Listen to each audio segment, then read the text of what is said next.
Tellis, you know, one thing that is kind of striking me when we're fishing here these days is that there are some things that are really making a difference between fishing these modern switch rods that are double hand rated and fishing these older switch rods that are nowadays called the Ultra Light Scandi rods and that are more single-handed rated.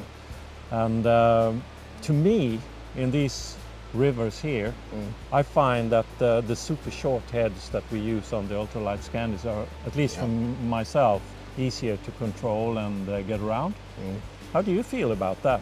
Well, talking about the lines, I think, scenarios like this is where they truly shine. I mean, you have limited space, you're standing underneath branches and everything. It's situations like these we really get the benefits of these short heads that's very easy to lift, very easy to control. And as well, I mean, the rivers here, they are pretty narrow, so you can still control it pretty good even on a longer cast, because it's not like fishing the big Norwegian or northern rivers, but I think it's perfect. And especially together with these ultralight Scandi rods, which are more single-handed use, which for me as well is, as I've been looking at a switch rod as well from the beginning when I started, to have the mobility of fishing it as a single hand, for me that is truly like spot on for these type of waters.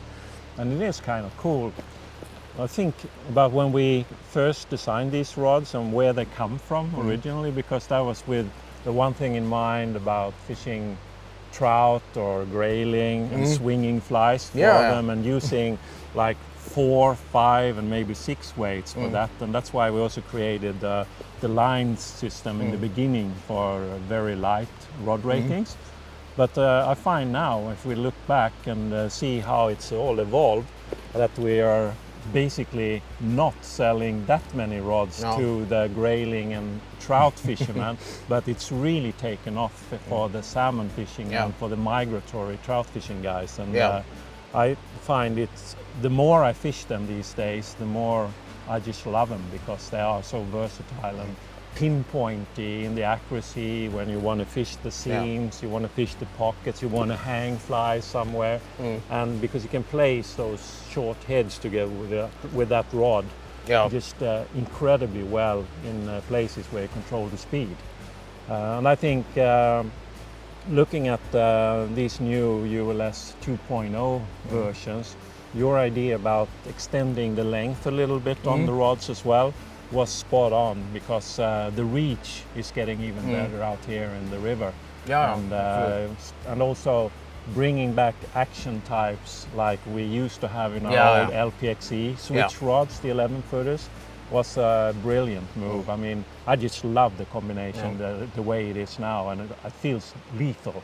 Me too. And I'm very glad that both of us came to the same conclusion when we were doing this, and just the pure enjoyment of a little bit like bringing back what a lot of us in Scandinavia has been missing now the last few years, that what we joke around and call the true switch, the single-handed weight ratings, which of course now when they are 11 foot and 10.5 foot, they are a little bit more comfortable to do double hand casting if you, for example, find yourself on the wrong side of the river, or you're more comfortable doing that than a backhand cast, for example. So that also the benefit of having that extra length. But for me also the cool thing with the like 5 and 6 weight, even the 7 weight, of course, that due to the fact that they are so light and the line weights are relatively light single-handed, it's also very versatile to use in lake fishing or actually like deep wading, belly boat. It's not that heavy to overhead cast, especially the lighter ones, of course. And because we do have the weight forward multi-tip line as well in the Ultra Light Scandi, which is perfect for those purposes as well. But a comparison between today's switch rods with double-handed rating and these rods is also quite interesting, because we've been doubling over, fishing both styles here, and using the heavier line ratings on the switch rods, of course, because they are quite a few grams heavier for each line size. And the funny thing though is when you compare actual rod lengths, the switch rods in the MT11 being 11 foot 7 inch, And these 7 weights in the Ultra Light Scandi that we've been fishing 11 foot, but the actual length difference is only about 3 inch from the front of the grip. Because the grip on the switch rods is a bit longer, both the front grip and also the rear grip. So actually they are possible to fish as a single hander as well. But they might need a little bit more room, because obviously the line systems to those rods in the double-handed rating are 1.5 to 2 meters longer in general.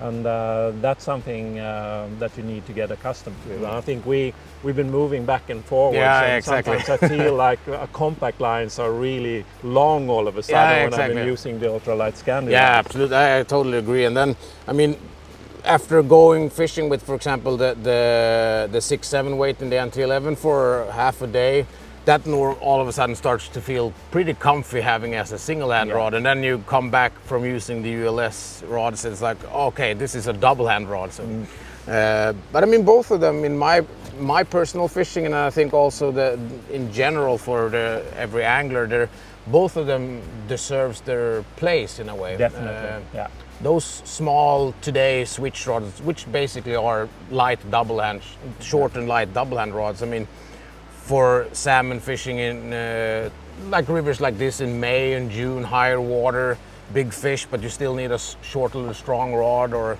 steelhead, Patagonian sea trout, wind. You don't want to wave around with a long rod. So, but then again, for us that likes to use these 11 footers more as a single hand, will probably enjoy these rods more. So both of them had really... Yeah, they definitely have their place, that's for sure. And I think being here and actually changing over line systems and using different densities as well, because the pools have so many different sort of identities here. It's a really varying river when it comes to fishing, and it's a great river to just walk and fish and you know, make your game plan before you hit the pools. And I was actually checking a little bit, and of course it makes a difference. When I fish Ultra Light Scandi shooting head, for instance, it's about 6 meters in length. And I mean, I can afford myself maybe to use a 3 meter leader tapered on top of those ones, and it's still a very, very short line system. If I move up to the compacts, I mean, the shorter, the 3D compact heads would actually already be 1 to 1.2 meters longer. And if you're doing the multi-tip system, well, you need to have basically 2.5 meters added on to those 6 meters to place them. And that actually is determining a little bit where we use the 2 different systems. But on the NT11 switches, for instance, I mean, you always have that option if you use the multi-tip system, go back and use a 10-foot tip instead of a 12-foot. I mean, we configure most of those weights with 12-foot tips because we feel that's a more harmonious system. But there's nothing wrong with actually just shortening that whole system by adding a 10-foot tip instead and making it all more compact. I mean, the benefits, I mean, especially in these tight little pools that we're having quite short swings, so we're sometimes actually just pinpointing a certain spot. I mean, using a 10-foot, which is less meters of sinking, you can actually afford adding a little bit, like for example the sink 5.7 instead of the 3.5, because it's less meters that actually sinks, but you will get it down exactly where you want it. So I started to like more and more these shorter tips. I've always been more of the 15-foot tip kind of guy, but I'm starting to see the more beneficial parts of using the short ones as well, especially being in situations like this. And also for me, I think I kind of rediscover the shooting heads, and I mean the multiple density heads when I fish here, because they are even more compact and easy to manage. So for me, it's been the go-to rig here. I mean, I've loved my float hover 3s and the 246 and getting it down there under some really heavy currents.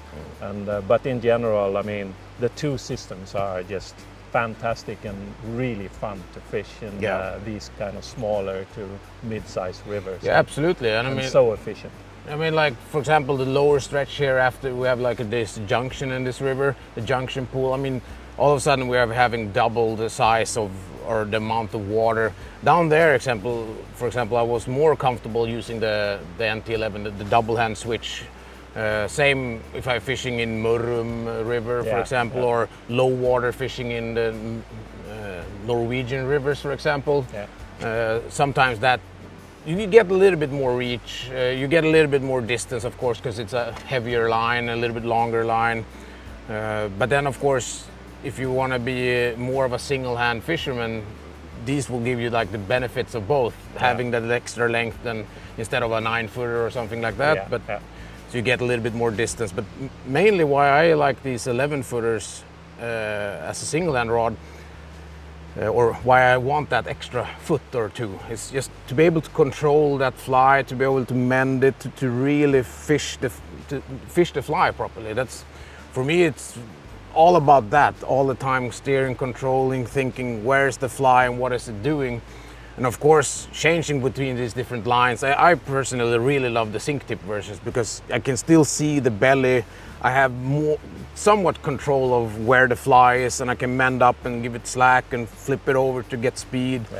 And especially these short ones, they're so easy to handle compared to try to control a long line, especially in tight environment. You just end up hitting the rod in the trees all the time. No, I really, as I said, both systems is just when you figure out where you want to go or where will be my target place, you will find which setup will really work perfect for you. And so I really enjoy them both. But for this river, for me, the Ultra Light Scandi is will always be my go-to. Well put. Enough spoken. Let's go fishing. Yeah, absolutely.